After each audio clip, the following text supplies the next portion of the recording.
మనకి జయకృష్ణ శ్రీనివాస మంగాపురం సినిమా వచ్చింది, పోయింది. ఇప్పుడు అంటే ఇంకా తణుకు మార్కాపురం ఎక్కడో ఆడుతున్నట్టుంది.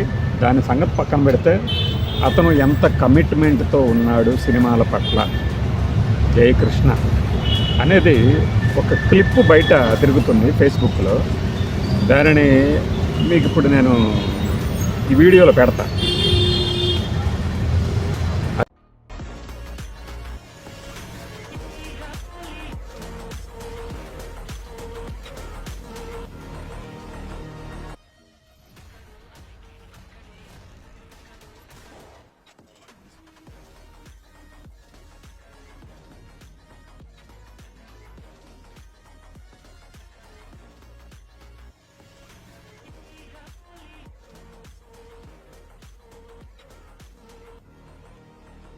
అది అంటే ఆ ఫైట్స్లో వైర్ వర్కో లేకపోతే ఇంకోటో ఏదో చేస్తుంటారు అనుకున్నారు. కానీ ఇక్కడ అలా గాల్లో లేచి అలా పడుతున్న విజువల్ చూసినప్పుడు మీకేమనిపిస్తుంది? జయకృష్ణ అంటే ఇప్పుడు ఆ పడటం కింద బెడ్స్ ఉండొచ్చు, ఏమైనా ఉండొచ్చు, కానీ ఆ ఒత్తిడి అనేది తగులుతుంది, ఖచ్చితంగా తగులుతుంది. ఫ్రాక్చర్లు కూడా అవుతుంది. అయినా కూడా తన మొదటి సినిమా తన మీద ఘట్టమనేని అభిమానులు పెట్టుకున్నటువంటి నమ్మకాన్ని నిలబెట్టాలనే తపన, కసి ఆ కళల్లో కనపడుతుంది. అది ఫైట్ మాస్టర్లకే తెలుసు, ఆ సెట్ మీద ఉన్నోళ్ళకే తెలుసు ఎంత కష్టంగా చేశాడని. మరి జయకృష్ణ రెండవ సినిమా కోసం చాలామంది వెయిట్ చేస్తూ ఉన్నారు. సరే, అనిల్ సుంకర ఒక సినిమా తీస్తారన్నారు, మరి అదేమో శర్వానంద్తో తీస్తున్నారు. ఆ శర్వానంద్ ఆ సినిమా వేరు, ఇది వేరా, లేకపోతే బయట జరిగిన ప్రచారము జస్ట్ లైక్ దట్ హైప్ లాగా జరిగిందా? ఈవెన్ మనం కూడా మాట్లాడాం, ఆయన తీయబోతున్నాడు, డైరెక్టర్ ఫలానా శశికిరణ్ తిక్క అని.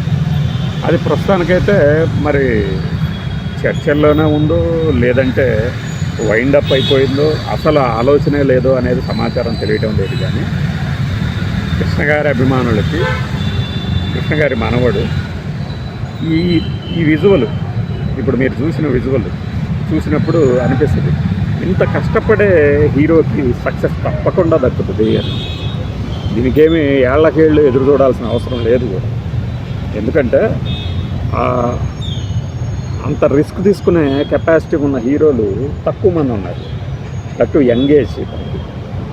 మరి కృష్ణగారి మనవడుగా మహేష్ బాబు అన్న కొడుకుగా తన రెండవ సినిమా ఎలా ఉండాలి అనేది ఈ పాటికి చర్చిస్తూ ఉండొచ్చు. ఒక సినిమా ఇచ్చే కిక్కు అంటే పరాజయం, జయం. జయం ఇచ్చే కిక్కు మామూలుగా ఉంటుంది, పరాజయం అంటే అంతర్మదనానికి లోనవ్వాల్సిందే. మరి అతను ఎలా ఫీల్ అవుతున్నాడో తెలియదు. కానీ కృష్ణగారి అభిమానులు మాత్రం డంగైపోయి ఉంటారు, అరే సినిమా ఏంటి ఇలా అయిపోయింది అని. కానీ నేను ఒక విషయం ఇక్కడ కలెక్షన్లని పోల్చి చెప్పదలిచాను. ఈ సినిమా 11వ రోజు కూడా హ్యాండ్సమ్ కలెక్షన్సే వసూలు చేసింది. కానీ ఈ మధ్యనే వచ్చినటువంటి ఈరోజు ఆగస్టు 19, 2026, నేను చెబుతున్నది ఈ మధ్య రిలీజ్ అయిన ఒక సినిమా గురించి. ఒక బ్లాక్ బస్టర్ అన్నారు, దానికి ఏదో రెండో రోజే జత దినోత్సవాలు కూడా చేశారు. ఆ సినిమా 11వ రోజు చూస్తే 10 లక్షలు కూడా కలెక్ట్ చేయలేదు. ఒక బ్లాక్ బస్టర్ సినిమా 10 లక్షలు కూడా కలెక్ట్ చేయలేదు 11వ రోజు అంటే ఇక దాన్ని ఏమనాలి? అలానే ఇంకొక సినిమా ఉంది, ఎదురు చూసి ఒక ప్లాన్ చేసి దాన్ని ఒక బ్లాక్ బస్టర్గా తయారు చేశారు. పెట్టుబడి ఎంత పెట్టారో అంత కలెక్ట్ చేస్తేనే అది బ్లాక్ బస్టర్. అంతేగాని కొంత అక్కడి నుంచి తెచ్చుకున్నాం కాబట్టి అక్కడ వస్తుంది, కొంత ఇక్కడి నుంచి తెచ్చుకున్నాం కాబట్టి ఎట్లా వస్తుంది, ఈ లెక్కల రూపంలో ప్రొడ్యూసర్ డబ్బులు మిగిల్చుకోవడం కాదు, కలెక్షన్స్ రూపంలో కనపడాలి. అది ఆ సినిమాకి లేదు. అయినా సరే ఇప్పుడు ఈ లెక్కల బేరీజ్ వేసుకున్న తర్వాత జయకృష్ణ కెరీర్కి ఢోకా ఏ రకంగానూ ఉండదు అని చెప్పడానికి ఈ విజువల్ చూపిస్తున్నాడు. ఇంత కష్టపడే హీరో మంచి సినిమా దొరికితే ఎలా ఎరగదీస్తాడు? యాక్షన్గా వచ్చు. అంటే నా కంప్లైంట్ మొదటి నుంచి కూడా ఏంటంటే కొద్దిగా బాగా యాక్టివ్గా ఉండాలి సినిమాలో. మనం బయట ఎంత, ఇప్పుడు నేను ఈ కెమెరా తీసేసిన తర్వాత ఎలా ఉంటానో మీకు తెలియదు, బట్ మీకు నేను మాట్లాడుతున్నప్పుడు ఒక ఆరా కనిపిస్తుంది మీకు, ఇట్లా ఉన్నాడు బయట కూడా ఇలా ఉంటాడేమో. అలానే స్క్రీన్ మీద కూడా బాగా ఉత్సాహంగా ఉండాలి. సెటిల్డ్ యాక్షన్ అవసరమైన చోట సెటిల్డ్ యాక్షన్ ఉండాలి. అది మహేష్ బాబు దగ్గర పుష్కలంగా ఉంది. అది మనం బాగా చూసాం, అతను చిన్నప్పటి నుంచి చూసాం. అందుకనే మహేష్ బాబు తాలూకు ఆ ఉత్సాహం, ఆ ఉరకలు వేసే పరవళ్ళు దొక్కే ఆ జోషు ఇదంతా కూడా జయకృష్ణ నుంచి ఎక్స్పెక్ట్ చేశారు. బట్ ఆ కథ పర్మిట్ చేయాల. కానీ అతను ఏమాత్రం ఇరగదీయగలడు అనడానికి ఈ ఫైట్ సీన్ ఒకటి పెట్టాము. ఫైట్ సీన్ చూడండి. అలానే సాంగ్స్లో ఏం చేశాడనేది మీరు చూడొచ్చు. నాకు ఇప్పటికీ ఏంటంటే కంప్లైంట్, ఇతను బాడీ షేప్ అవ్వాలి, ఇంకా మారాల్సిందే. నేను మొదటి నుంచి చెప్పాను. కృష్ణ గారితో పోల్చొద్దన్నారు మన ఫ్యాన్స్, కానీ పోల్చుకునే చూశారు. అందువలన నేనేం చెప్తానంటే రిగరస్ ట్రైనింగ్ కావాలి. రిగరస్ రెండు ఉండాలి.